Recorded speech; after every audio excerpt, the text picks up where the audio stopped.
Boldwood presents Murder in Trafalgar Square, written by Michelle Salter and read by Lucy Scott. Chapter 1. Friday, the 18th of November, 1910. "Coral! Run!" Marianne screamed. Coral ran. But not far. She found herself lifted off her feet. Dangling in the air, she desperately tried to jerk her elbow into the ribs of the policeman who'd caught hold of her. She saw another policeman throw Marianne into a group of jeering male bystanders. The young woman's hat was trampled on the ground, and her blonde hair had come unpinned and was falling around her shoulders. Coral struggled to get free, her flailing hand smacking the face of the officer who clasped her by the waist. His jaw tightened, and he began to drag her towards the line of police carriages. "Coral!" Marianne called again, as one of the men took her by the hand and tried to pull her away from the crowds. She was shouting, but her words were drowned out by the sounds of women screaming, horses whinnying, and the clatter of their hooves on the paving. All around was chaos. Coral couldn't understand what was happening. The suffragettes were used to being heckled by onlookers who'd come along to marches and rallies to enjoy the spectacle. While some supported a woman's right to vote, most were indifferent to the cause. Coral would generally exchange friendly banter with them, no matter what their views. Today, the mood had been different from the outset. The procession, led by Mrs. Emmeline Pankhurst of the Women's Social and Political Union, Dr. Elizabeth Garrett Anderson, the first woman in Britain to qualify as a physician and surgeon, and Princess Sophia Duleep Singh, the Indian goddaughter of Queen Victoria, had started peacefully enough from nearby Caxton Hall. 300 women had arrived at the Houses of Parliament just after 1 o'clock, carrying banners in the suffragette colours of green, white and purple. 4 hours later, their banners were as tattered as their dresses. They'd walked into a full-scale attack, and Parliament Square had turned into a battlefield. Mrs. Pankhurst was still attempting to deliver a petition to the Prime Minister via the St. Stephen's entrance to Parliament, despite being repeatedly forced back. Coral saw Dr. Garrett Anderson swing her handbag into the midriff of the policeman who had hold of Mrs. Pankhurst, showing surprising strength for a woman of 74. It was enough for the officer who was dragging Coral to release his grip and rush over to help his fallen colleague. "Let her go!" Coral yelled, running toward the group who were trying to pull Marianne away through a gap in the crowd. But what had started as a light drizzle had grown heavier, and the paving was slick with rain. Coral's feet went from under her, and she landed on her backside, provoking shouts of laughter from onlookers. Winded, she was grateful for the thickness of her long skirts and petticoats for cushioning the fall a little. With ragged breaths, she tried to push herself up, wary of her hands being crushed underfoot or hoof. An earthy smell warned her of the potential danger of running into one of the steaming piles of horse dung that now decorated Parliament Square. Coral managed to scramble towards Marianne, but was stopped by a man who deliberately held out his hands and placed them on her breasts. She staggered backwards, repulsed by his touch. "Your husband's a lucky fella. He shouldn't let you out with tits like that." Fury rising, Coral wanted to punch the smirk from his thin lips. To her surprise, a large fist loomed into view and did it for her. She turned to see the familiar and welcome face of Daily Mirror reporter Sid Watson. Beside him was Luke Chaplin, a tall, skinny lad rarely seen without his camera, who was happy to accompany Sid into whatever trouble they could find. Luke appeared to be in a world of his own as he photographed the violent scenes surrounding him, shielded from attack by Sid's bulky frame. "Coral," Sid yelled, "get out of here!"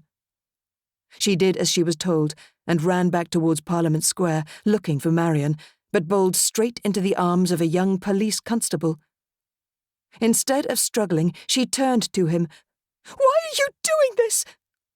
He blinked at her, seeming dazed by what was unfolding. "Orders? I don't have a choice," "You always have a choice," she replied. "I haven't done anything wrong, nor have any of these women." He nodded slowly, his frightened eyes taking in the mayhem all around them. "Oh no," he whispered, and loosened his hold. Coral didn't hesitate. She sprinted away, seeing Marion being dragged by 3 young men past the bronze statue of Benjamin Disraeli and into a side road. She pushed through the throngs of people, pulling away from outstretched hands trying to grab at her. Seeing a discarded bamboo pole that had long since lost its pennant, she picked it up and ran across to Little George Street, where she'd seen the men taking Marion. When she reached them, a young man was attempting to rip open Marion's blouse, while another was lifting her skirt. Coral took a deep breath and charged at them with the pole. "Let go of her, or I'll batter each one of you within an inch of your life." Even if they did release Marion, she was tempted to thrash them anyway. The men hesitated, seeming unsure whether to take the threat seriously. Coral drew close enough to smell their sweat, then swung the pole inches from the head of one. The look on her face must have convinced them she wasn't bluffing as they exchanged panicked glances before darting off in the opposite direction. Coral lowered the pole and grabbed Marion by the hand, urging her to run. She led her out of Little George Street, and they sprinted down Victoria Street and Caxton Street until they were safely inside Caxton Hall. The room where the suffragettes had gathered that morning now resembled a field hospital. Doctors and nurses were dealing with black eyes and bloody noses, while some women had been taken by ambulance to St. Thomas's Hospital with broken bones. Most were just covered in cuts and bruises. A nurse took one look at Marion's ripped blouse and bleeding face and led her to an area that had been screened from view by a blanket hanging from string tied between 2 busts. Someone handed Coral a cup of tea, and she flopped onto one of the wooden benches that lined the hall. A short time later, Sid appeared and sank down next to her, breathing heavily. "It's calming down out there now," he panted, gesturing for Luke to ask one of the wounded women if he could photograph her. Coral had first met Sid at the start of his career when he was writing theatre reviews and she was an up-and-coming actress. 15 years later, he was the Daily Mirror's top reporter, famous on Fleet Street for throwing his hefty frame into the midst of any hostile situation and walking out unscathed. Today's events were bread and butter to him.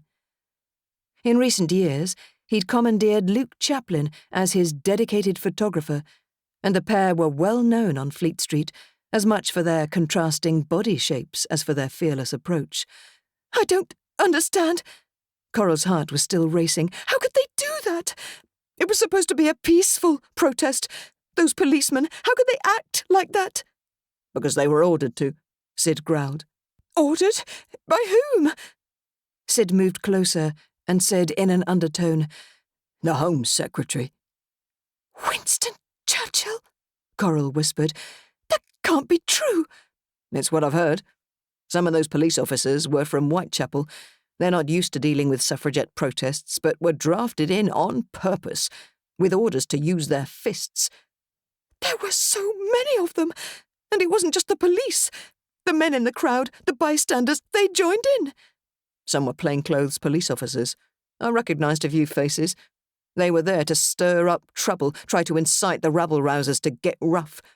"The police kept throwing us into the mob. Marion was nearly—" Coral trailed off. "They grabbed our breasts, lifted our skirts." "I know. Luke's got pictures, though I'm not sure our editor will print them." Even Sid, who'd witnessed every type of violence London's back streets had to offer, seemed staggered by the Metropolitan Police's response. "I don't understand why the government would do this. It's madness." Coral's hands shook as she lifted the mug of tea to her lips. "To scare you? Churchill was afraid of the suffragettes' reaction to the Prime Minister scrapping the Conciliation Bill." Earlier that year, Prime Minister Herbert Asquith had pledged to introduce a bill that would give around 1 million women, mostly wealthy property owners, the right to vote. It was hardly adequate, yet it had been enough for Mrs. Pankhurst to suspend militant action. But she'd been betrayed. Despite members of Parliament backing the bill, the Prime Minister had reneged on his promises and dissolved Parliament before it could be passed into law. Churchill knew you'd march on Westminster, and he knows Mrs. Pankhurst will give orders to resume militant action. It was his idea to get in first, kick you hard enough to give you second thoughts about retaliating. Then he's a fool.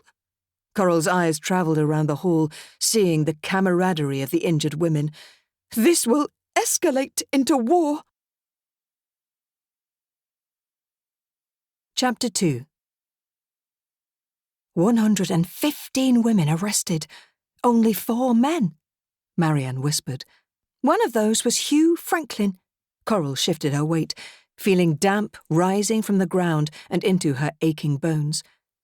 Hugh was a suffragette, one of a growing number of men who supported their cause, and they only arrested him for obstruction because he was trying to shield some of the women from attack. She shivered as a drop of water fell from the leaves above and trickled down her neck. The sycamore tree didn't offer much protection from the rain, but it allowed them to spy on the nearby clubhouse without being seen. As nearly half an hour had passed since the last light had gone out, Coral decided it was safe to get to work. May Billinghurst got thrown out of her wheelchair. Marianne picked up her metal stake and began to drag it towards the polo field. Wearily, Coral grabbed her own stake and trailed after her. In the week since Black Friday, as it had been dubbed by the press, talk had been of little else but the atrocities of that day.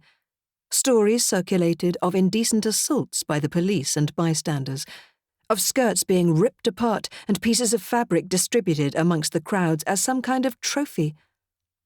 The following morning, the front page of the Daily Mirror had shown a photograph of 50-year-old Ada Wright sprawled face down on the pavement outside the Houses of Parliament, surrounded by the men who'd beaten her to the ground. The headline shouted, 119 arrested after violent scenes at Westminster. Yet the charges against all those arrested were dropped the following day on Home Secretary Winston Churchill's orders. The government was playing a strange game. Whatever the game was, it had led to a surge of civil disobedience by the suffragettes, involving protests that were becoming more deadly by the day. Coral drew the line at doing anything that might hurt someone, but she wasn't above leaving her mark on the grounds of the Hurlingham Club in an act of petty vandalism. Churchill loved to play polo, and the country club was a favourite of his and other Liberal MPs, including the Chancellor of the Exchequer, Lloyd George, and Secretary of State for the Colonies, Lord Carstairs. Of course, the club excluded ladies from becoming members or setting foot in the gentlemen-only clubhouse. This is a bloody big space just to knock a small ball around.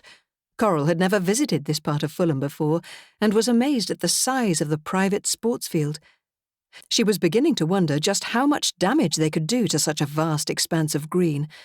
It seemed sensible to concentrate on a section of the grounds that could be seen from the windows of the clubhouse. Have you never been to a polo match? Marianne panted as she dragged her metal stake through the neatly mown grass. She came from a well-off family in Yorkshire and was more accustomed to attending society events than Coral. It's an exciting game. I have no desire to watch grown men riding around on horses trying to hit a small ball with a big hammer, Coral retorted, digging her metal stake into the earth. They're called mallets. Marianne paused. What are you doing? I thought we were supposed to write deeds, not words, so they know it's us. Coral laughed. They'll know it's us. As it was 10 o'clock on a cold November night, and she was reliant on the light of a small electric torch, she opted to carve the more succinct balls in 5-foot-high letters into the hallowed turf of the Hurlingham Club. Despite the cold wind, she was sweating by the time she completed the last curve of the letter S with a drag of sharp metal through soft mud. Shall I add an exclamation mark? Marianne was already stabbing the soil with vigour. If you've got the strength. Coral was bent double with exertion, leaning on her stake for support. I've never felt stronger. Marianne's ordeal on Black Friday had only intensified her enthusiasm for their criminal activities, and she radiated defiant energy as she drove the jagged metal into the field and ploughed it through the grass. With a flourish, she dug the final dot into the green. Coral smirked with satisfaction. "Enjoy playing with your balls now, Mr. Churchill." Marian was about to respond when the sound of horses' hooves and the wheels of a carriage silenced her. There was a road running alongside the polo field, and the noise was getting louder. "Time to go!" Coral tried to pick up the torch, but the heavy gardening gloves she wore made it impossible to grip. Cursing, she pulled off the gloves and shoved them into her overcoat pocket. Marian grabbed the torch and began to run. "We need to get over to those trees before the carriage comes round the bend. After that, we'll be under cover all the way back to the meeting point." Coral swung the metal stake over her shoulder and ran after Marian, envying the younger woman her lithe, compact frame. Coral was built on more curvaceous lines, with a figure much admired by artists. It was a body better suited to modelling than running, and every bit of her seemed to be moving in a different direction. The metal stake jolted against her shoulder, and her bosom heaved inside her corset. She was tempted to throw the stake away, but they were under strict instructions not to leave any evidence behind. Instead, she moved it from her shoulder to clutch against her chest, attempting to keep it and her breasts from bobbing up and down. At any moment, Coral expected to hear a shout from the passing carriage, but to her relief, it drove on without stopping. When they reached the cover of the trees, she flopped to the ground, hoping the damp-smelling mass beneath her was nothing more than rotting leaves. She was a city girl, born and bred, and the country was a mystery to her, though she supposed not everyone would consider a sporting club in Fulham the country. "Shouldn't we keep moving?" Marian stood over her, still bouncing with energy. As fond as Coral was of the girl, her enthusiasm could be tiring. But she was right. They needed to return to town to establish their alibis. She reached up for Marian's outstretched hand and got to her feet. Drops of rain cooled their faces as they trudged through the woods, making their way back to the lay-by, where Mrs. Pankhurst's Vauxhall Landaulet motor car was parked. Marian opened the boot, and with aching shoulders, Coral relinquished her heavy metal stake, reeling at the stench of petrol. The can was empty, so she supposed they'd have to refill the tank. As usual, Penny Bright was in the driver's seat, while Irene Grayson was consigned to the front passenger seat. She and Marian hopped in the back, and without a word, Penny started the engine and sped off. As she did, the rain began to fall in earnest, heavy drops pelting the mud-stained windscreen. Penny had driven them to Fulham, dropping Coral and Marian off at the edges of the sports fields, while she and Irene had gone to a nearby villa owned by Lord and Lady Carstairs. Riverside Lodge overlooked the Thames and had recently been built by the couple to host social events during the sporting season. When Penny heard the property was unoccupied, she decided it was practically an invitation for them to deliver some Votes for Women pamphlets, wrapped around bricks and hurled through the newly glazed windows. "Can't you go any faster?" Irene hissed through gritted teeth. Coral knew Irene would have preferred to drive, but because Penny was in charge of the secret garage where the car was kept, she had a claim on the driver's seat that was hard to challenge. Neither Coral nor Marian could drive and didn't care who was at the wheel. "I don't want to draw attention to the car," Penny replied as she drove sedately through Fulham. "Were you seen?" Coral asked. Irene shook her head. "I don't think so, but as we drove away we could see a police wagon heading towards the villa. Perhaps they were looking for Lord Carstairs." Marian gazed out of the back window. "I met him once. I thought he was quite sweet." Penny's disgusted glance into the rearview mirror showed exactly what she thought of describing a politician as sweet. Ronald Carstairs MP hadn't been seen since the disaster of Black Friday, and newspapers were speculating he'd flitted to the continent to escape the backlash. The Prime Minister had yet to comment, either on Black Friday or Carstairs' disappearance, but was said to be furious at the repercussions of both. He'd scrapped the conciliation bill and dissolved Parliament to try to achieve a majority by holding the second general election of that year. However, the actions of his cabinet ministers were not helping to instill public confidence in his government. Once they'd left Fulham behind and were back on the road into central London, Irene lit one of her long French cigarettes seeming to decide they were far enough away from the crime scene to relax. "Do you think we'll make tomorrow's newspapers?" Coral yawned. "I'd like to see a photograph of my handiwork on the front pages." "Isn't balls a bit rude to appear in a newspaper?" Marian asked in her earnest schoolgirl voice. "It's not a word one uses in polite society." Irene snorted with laughter. "It is where I come from," Penny retorted, making her Manchester accent thicker than usual. Penny came from a family of paper mill workers, whereas Marian's father was the owner of several cotton mills in Bradford. It was a running joke between them. Sometimes it was the northern lasses versus soft southerners, when Penny and Marian would pit themselves against the Londoners, Coral and Irene. Other times it was the working-class women, Penny and Coral, versus the posh girls, Marian and Irene. "I hope Mrs. Pankhurst won't be cross at what we wrote." Marian was the baby of the group and the newest recruit, having only joined them 6 months ago. She was keen to come to the notice of the Pankhursts, and Coral suspected she was more than a little in love with Emmeline's daughter, Christabel. Penny flicked her auburn hair over her shoulder and peered at them through the rear-view mirror. "I think she'll have bigger things on her mind than your balls." Penny was the longest-serving member of the group, having been recruited 7 years ago at the age of 23, when the Pankhursts founded the WSPU in Manchester. "Mrs. Pankhurst is going to make an announcement, claiming responsibility for the damage. That will be the headline." Irene, known as the practical member of their little gang, turned to look at Coral and Marian. "Have you got your alibis sorted?"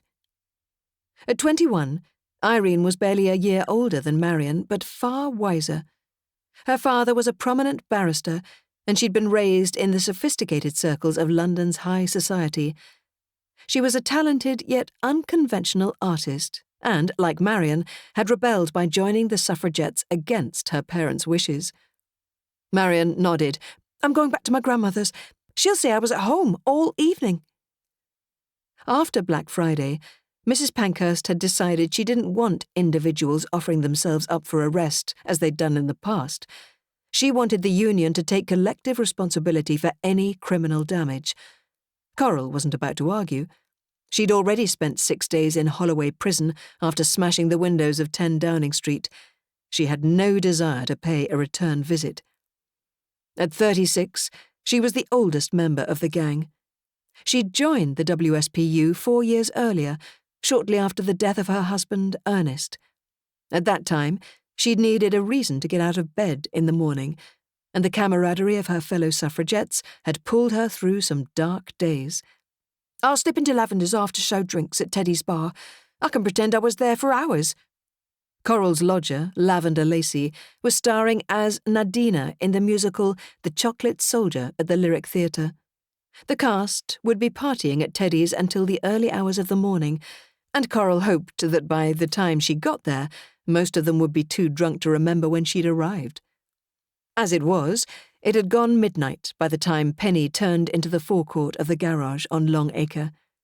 When Marian jumped out of the car to open the double doors so Penny could drive in, Coral scrambled out of the back, glad to leave the nauseating smell of petrol behind.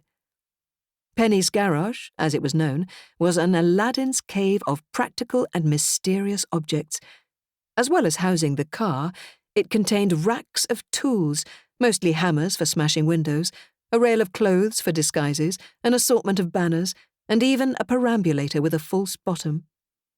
Coral went over to the clothes rail and slipped out of the heavy man's overcoat she'd borrowed, replacing it with the navy woolen coat she'd worn to the garage earlier that evening.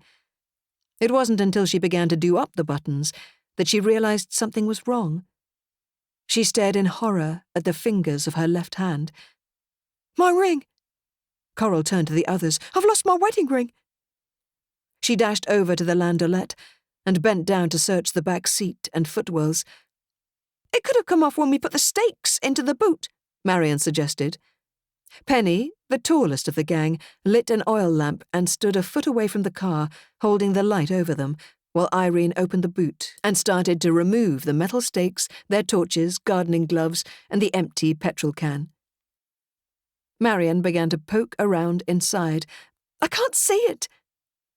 Coral gave up her search of the back seat and pushed Marian to one side. In desperation, She ran her fingers over every nook and cranny of the boot space, but there was nothing. She turned to Penny. "We have to go back." "We can't. It's too risky." Penny shone the lamp at Coral. "Does the ring have anything on it that could identify you?" Coral shook her head. "It's a silver band engraved with Celtic love knots. It must have come off on the polo field when I removed my gloves. I have to find it." She looked pleadingly at Penny. "If we go now, we can search the grounds before anyone notices what we've done." Penny exchanged a glance with Irene, then reached out and put her hand on Coral's shoulder. "I'm sorry, Coral, but we can't. The police will be everywhere. We set fire to Riverside Lodge." Chapter 3. "How did they know?" Detective Inspector Guy Flynn peered into the smoke-filled hallway, holding a handkerchief over his mouth. "No what, sir?" Detective Sergeant Evan Goodspeed pulled up the collar of his thick black woolen coat, his dark curls swirling in the biting wind. He brought to mind an illustration of a pirate in one of Flynn's favourite childhood books, Robert Louis Stevenson's Treasure Island. "About this place." Flynn stood aside to let a fireman pass, the acrid smell of burnt wood filling his nostrils. "Building work only finished last Friday. Lady Carstairs was due to inspect the property on Monday to organise decor and furnishings. How did the suffragettes know it was empty this week?" Riverside Lodge had been aptly named, as behind them, lights flickered on barges moving slowly along the black waters of the Thames. In front of them, the villa crackled as a rubber hose doused the smouldering rooms. It was a charming property, or would be if it weren't for the thick black smoke billowing through the broken windows. But the fire hadn't caught hold, and the brickwork and tiled roof looked unscathed. The rain eased, and Flynn and Goodspeed made a circuit of the villa by torchlight, walking through landscaped gardens encircled by woodland. Lord and Lady Carstairs had obviously spent a considerable sum on making Riverside Lodge the perfect venue for entertaining guests on summer days. "If it was the suffragettes, I think our government spy has been at work again," Goodspeed commented. "It's got to be them." Flynn was convinced someone high up in the government was leaking information to the suffragettes. Too many times they'd known exactly where and when to strike. "Did anyone see anything?" "Not here. This is a private road and with no other houses. A police constable saw a car leaving the area at around 10:30, and a hackney carriage driver is sure there were 2 figures in the grounds of the Hurlingham Club at about 10 o'clock. "The Hurlingham Club?" "A sporting club nearby for posh people, aristocracy and politicians. Lloyd George and Churchill are both members, as is the elusive Ronald Carstairs. Do you think there could be a link between this—" Goodspeed nodded at the smouldering villa, "and him going missing?" Flynn grunted. "I'm not sure. Bally's getting twitchy. He doesn't know whether to take Carstairs' disappearance seriously or not. If he pokes his nose in and it turns out his lordship is living it up on the continent, he's going to have to smooth over any embarrassment. However, that might be preferable to finding out the suffragettes have decided to take revenge for Black Friday and are holding him hostage somewhere." Known as Bally by everyone at Scotland Yard, although not to his face, Chief Superintendent Ballantyne Smith had the unenviable job of presiding over the Metropolitan Police and keeping on the right side of the government. This was a particular challenge when it came to the present Home Secretary. "Kidnapping a politician? Bit of a stretch for them. Does Bally think the Prime Minister is going to get a ransom note? Give us the vote or Carstairs gets it. Asquith would probably tell the Pankhursts to keep him." Flynn chuckled. "I agree, but we can't ignore the possibility." Lord Carstairs had a habit of speaking his mind, something Flynn admired and Ronald Carstairs' cabinet colleagues feared. He was the loosest of cannons, and it was reported that the Prime Minister held his breath whenever Carstairs got up to speak in the House of Commons. "What do you reckon has happened to him?" Goodspeed asked. "It's only been a week. I think we'll find he's run away. Pressure from the Prime Minister, pressure from his wife. He's packed a bag and gone abroad until all the fuss over Black Friday dies down." "Maybe pressure from the suffragettes," Goodspeed suggested. Perhaps he did receive threats from them after last Friday's fiasco and decided to scarper. It's possible. Flynn rubbed his chin. Their level of violence has escalated. Hardly surprising, given what happened. Goodspeed sucked air through his teeth. Disgusting. Flynn nodded. He'd been as sickened as Goodspeed by the tactics used by the police officers at Parliament Square. When he raised the matter with Bally, the chief superintendent had defended the Home Secretary's instructions, saying a forceful approach had been necessary. But the look on Bally's face told Flynn he didn't really believe it. He knew as well as Flynn that resorting to that sort of behaviour would sully the reputation of every member of the Metropolitan Police. In Flynn's experience, violence bred more violence, and the government was setting themselves up for disaster. Emmeline Pankhurst's daughter, Christabel, had described politicians as wily serpents, and she had a point. The Prime Minister had repeatedly made promises to the suffragettes that he'd failed to keep. He couldn't be surprised by this escalation, not after they'd suspended their campaign of civil disobedience based on his assurances the Conciliation Bill would be passed. They're going to come back with a vengeance. Goodspeed gazed at the billowing smoke. This is only the start. Flynn nodded. More women are joining the fight every day. Members of the peaceful suffrage organisations are turning militant and switching to the WSPU. And women who once would never have dreamed of getting involved are refilling the ranks of the passive groups. It's a never-ending tide. You worried about your daughter, sir? She supports the cause, doesn't she?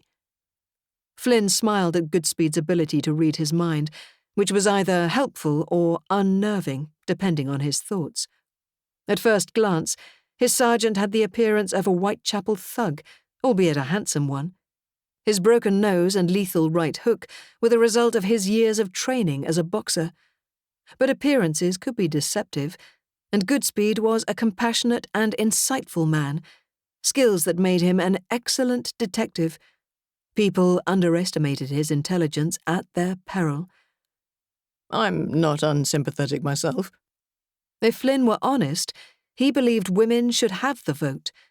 He just didn't approve of the methods used by the suffragettes to get it. The law was the law, and if you broke it, you went to prison. However, this wasn't a view shared by his 16-year-old daughter. Flynn was becoming increasingly concerned by Teresa's political views. Heaven forbid she should get involved with the Women's Social and Political Union, as she'd once proposed. As usual at these times, he longed for the wisdom of his late wife, Julia, to help him deal with the problem. To avoid conflict, he generally stayed silent on the matter, rarely voicing his opinion in front of Teresa or his officers. The job was difficult enough without creating divisions within the team. Then there was Bally. The chief superintendent was under pressure from the Prime Minister to make the suffragette problem go away. And what was Bally's problem was Flynn's problem. As a detective inspector charged with investigating suffragette activity, it had been made clear to him that if the situation escalated, resignations would be called for. Sir, Goodspeed pointed towards the gates of Riverside Lodge. The flash of camera bulbs spotlighted the reporters, hoping to catch a glimpse of this latest suffragette outrage, as the newspapers were sure to call it, which is exactly what the WSPU wanted. It had been a Daily Mail reporter who'd coined the term suffragette, using a feminized adaptation of the word suffrage to belittle the members of the WSPU. But they'd simply taken the word and started using it themselves. News of the fire would be all over tomorrow's front pages, giving Flynn the opening he needed to talk to Teresa during their visit to the galleries on Trafalgar Square. Glancing down at his watch, he realized it was already the next day, and he'd have to get moving if he was to enjoy any sleep before taking Teresa out. Flynn called to Sergeant Donaldson, a local policeman who'd been first at the scene and was now talking to the fire chief. Did they know how the blaze was started? Donaldson hurried over. The chief fire officer thinks windows were smashed and a couple of bottles filled with petrol and stuffed with lit rags were thrown inside. He reckons it happened at around 10 o'clock. The fire brigade got here quickly and managed to stop the flames from spreading. The wet weather helped. Rain blew in through the windows." Flynn looked across at the firemen who were still dousing the embers. "There's nothing we can do here. Let's see if they've done any damage to the Hurlingham Club." The three men got into the police carriage and made the short journey to the private sports venue, where the clubhouse was aglow with lights. They were greeted by an irate steward who'd been dragged from his bed by a local bobby. The steward seemed more aggrieved by the fact that ladies may have dared to enter a gentleman-only establishment than by any vandalism they might have done. After inspection, it appeared doubtful that anyone had entered the clubhouse, so they went outside to check the grounds. To the obvious annoyance of the steward, Goodspeed roared with laughter when he saw what had been scrawled into the grass of the polo field. Flynn asked Sergeant Donaldson to take the steward back to the clubhouse, while he and Goodspeed spent a numbingly cold half-hour inspecting the sports pitches. Flynn had a particular aversion to gentlemen's sporting clubs, for reasons he couldn't quite fathom. Perhaps it was the smugness of those who took part in these pursuits, or perhaps it was just the outlandish clothes they wore when doing it. Flynn pulled his heavy overcoat tighter against the cold November wind. "My guess is that a couple of them were dropped off here while another 2 or 3 went on to Riverside Lodge. I'd say 4, 5 were involved at the most." "Looks like they used some sort of stake." Goodspeed shone his torch up and down the long cuts gouged into the earth. Something glistening in the churned-up mud caught Flynn's eye, and he bent down to pick it up. "What's that, sir?" Goodspeed pointed the torch at him. "A ring." Flynn held it up. "Looks like a wedding ring. A lady's wedding ring." "But this is a gentleman-only club, sir," Goodspeed said with a snigger. "Balls to that," Flynn replied. Chapter 4. "Is this what you were doing last night? I'm sorry, darling, but fire? It's too much." Lavender, dressed in a midnight blue silk dressing gown, her long dark hair swinging behind her back, thrust that morning's newspaper at Coral. "Suffragettes set fire to Carstairs' home." Coral groaned at the headline and grabbed the newspaper. She sunk into a chair at the kitchen table and began to read. "A modern villa recently built for Lord and Lady Carstairs was damaged by fire last night. Riverside Lodge is situated close to the exclusive Hurlingham Club, frequented by politicians and royalty. It's suspected members of the Women's Social and Political Union were behind the arson attack." Lavender placed a mug of tea in front of Coral and then went to the stove and returned with a coffee pot and her favourite delicate china cup. Usually, Coral was up hours before Lavender, who would sometimes not emerge from her room until the afternoon. But this morning, Lavender was up early, smelling of shampoo and soap, while Coral had slept late, burying her head in the pillows when the events of the previous night had come rushing back. It was already 9 o'clock, and she was due at work at 10. "Well," Lavender demanded, "what happened? Wasn't the drinks party supposed to be your alibi? You didn't come to Teddy's, and when I got home, I peeked into your room and you were asleep." Coral gave a brief account of her activities at the Hurlingham Club. "When we got to Penny's garage, I realised I'd lost my wedding ring and wanted to go back to look for it. That's when Penny told me what they'd done. Marion and I thought they were just smashing a few windows and throwing some Votes for Women pamphlets inside." Coral had been so angry she had ignored Irene's instruction to mingle at Teddy's bar. In fury, she'd marched out of the garage and barely drawn breath during the 10-minute walk from Longacre to her home on Adelphi Terrace. Once inside, she'd gone straight to the drawing room and poured herself a large brandy. After sitting for a while in what had been Ernest's favourite armchair, she'd gone upstairs to wash and change, taking a second glass with her to drink in bed. She'd fallen asleep thinking of Ernest, and when she woke, just for the briefest moment, she believed he was lying by her side. And then she remembered. Ernest was gone, and so was her wedding ring. For a long time now, Coral had considered not wearing the ring any more and keeping it in her jewellery box. It seemed sensible to put it in a safe place and cherish it as a reminder of those 11 happy years of marriage, rather than displaying it on her hand. But it was such a huge step. Now, that decision had been made for her. The ring was probably lying somewhere on the polo field of the Hurlingham Club. "I'm sorry, darling." Lavender reached over to squeeze her hand. "I have to get to an audition. Otherwise, I'd cook you one of your disgusting greasy breakfasts to cheer you up." Coral waved her away. "I'm not hungry, but thanks for the tea." "Oh, and Harry, our director, said there's the possibility of a part for you in his next production," Lavender called over her shoulder.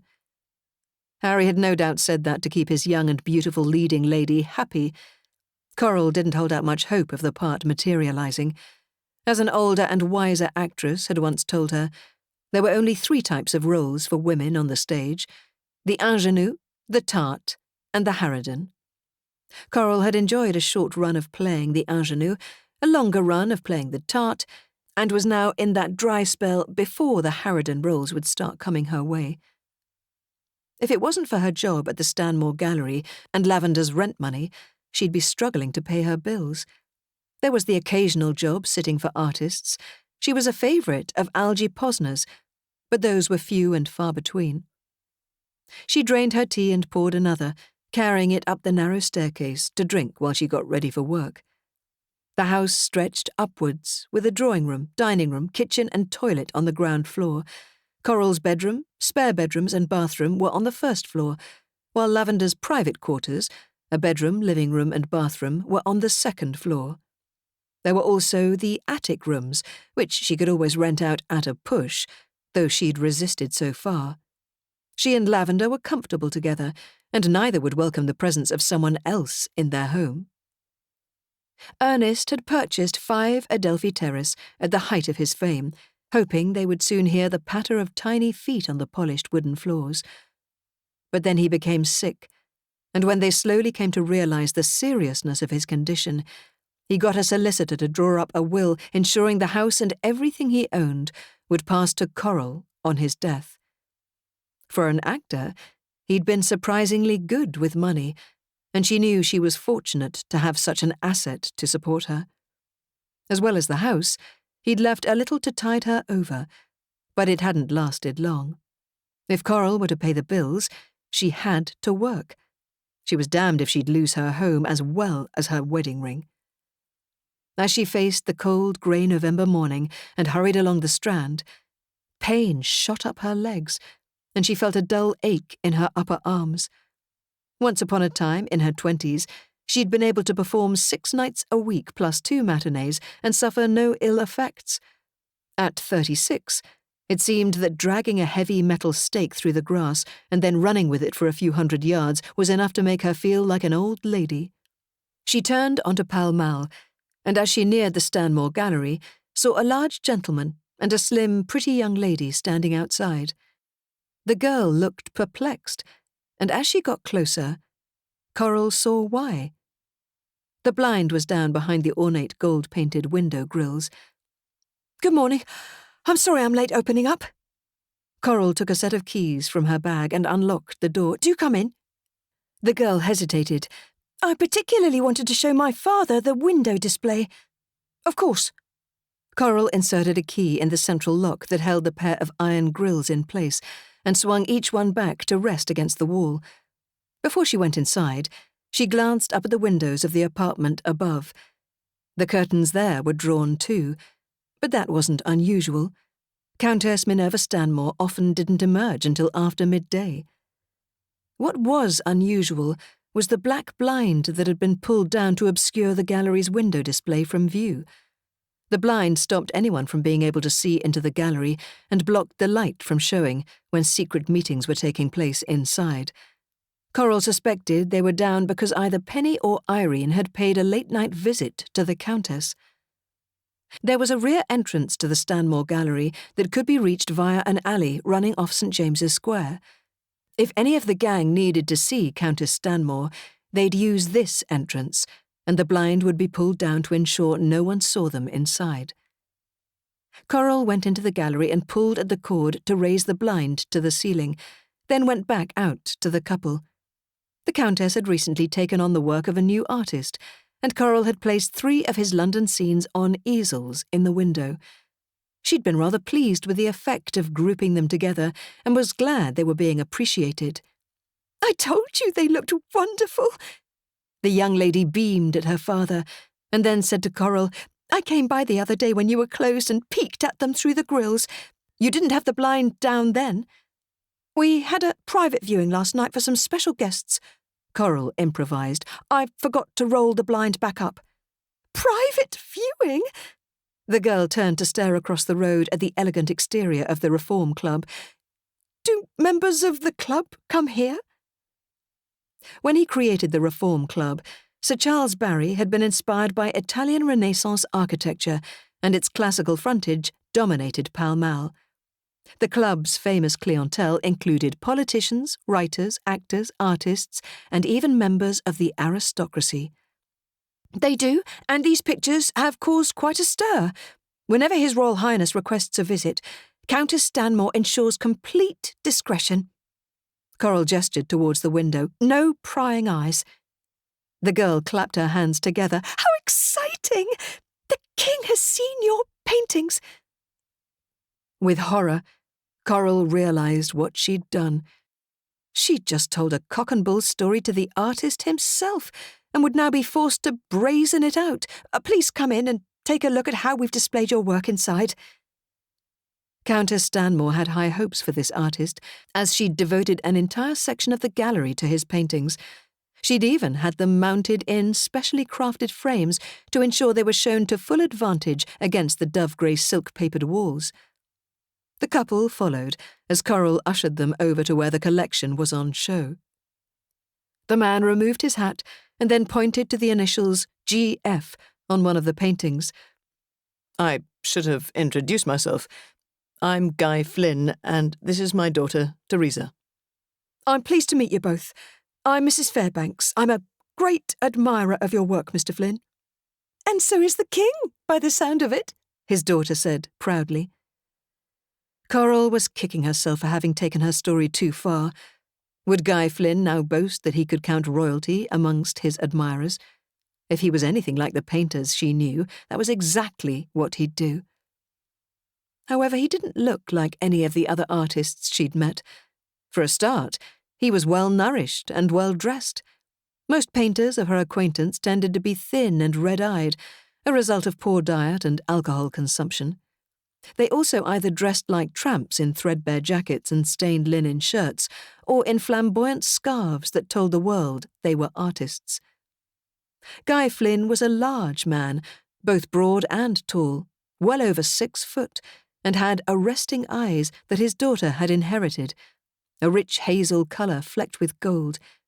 He was dressed in a 3-piece suit and round-collared white shirt, and in his hand was a derby hat. With his neatly trimmed beard and moustache, he looked more like a man of business than a painter. Coral fixed a smile on her face. "I'm afraid all private viewings are held in strict confidence. However, I can assure you that your work has generated a great deal of interest."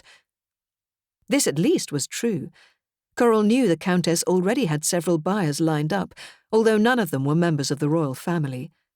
Coral herself longed to hang one of Guy Flynn's pictures in her home, but that was an extravagance she couldn't afford at present. She was drawn to his paintings because they depicted the London she knew and loved, rather than the postcard images the tourists were so fond of. He was adept at conveying the life of the city through the movement of people and vehicles, and his brushwork wasn't as obvious as some impressionist painters. It was more subtle, with colours and light blended to produce a slightly hazy quality. "They're so captivating." Teresa gripped her father's arm in a display of affection that Coral found touching. It was clear Mr. Flynn was enjoying his daughter's pride, and it made her wonder why his wife hadn't accompanied them. "I'm indebted to you, Mrs. Fairbanks. You've made my paintings look extremely appealing. I'm embarrassed to be caught admiring my own work, but it's the first time my pictures have ever been shown in a gallery, and it's quite a thrill to see them on display." Given his talent, Coral was surprised by his modesty. Most artists were precious about their work and acted as if they were doing you a favour by allowing you to sell their paintings for them. I'm sure you're going to be a resounding success, Mr. Flynn. If these sell as well as I predict, I hope you'll be honouring us with more of your work. Let's see how these go first. He took his daughter's arm. We're off to the National Galleries now to admire some much finer works.